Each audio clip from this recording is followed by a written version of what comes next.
কবরের আযাব থেকে বেঁচে থাকার সহজ 3টি আমল।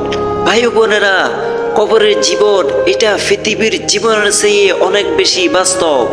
সেখানে কারো মুখে হাসি থাকবে, আবার কেউ পড়বে ভয়াবহ আযাবে। কিন্তু আলহামদুলিল্লাহ, রাসূল সাল্লাল্লাহু আলাইহি ওয়াসাল্লাম আমাদের কিছু সহজ আমল শিখিয়ে গিয়েছে, যা করলে আল্লাহ তাআলা কবর আযাব থেকে রক্ষা করবেন।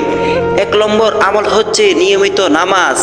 নামাজ কিয়ামতের প্রথম প্রশ্ন।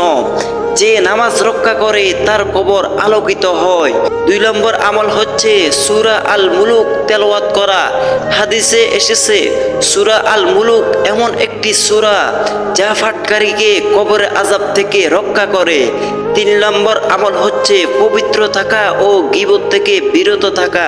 নবীজি সাল্লাল্লাহু তাআলা আলাইহি ওয়াসাল্লাম বলেছেন, কবরের আযাবের অধিকাংশ কারণ প্রস্রাব থেকে না বেঁচে থাকা ও গীবত করা।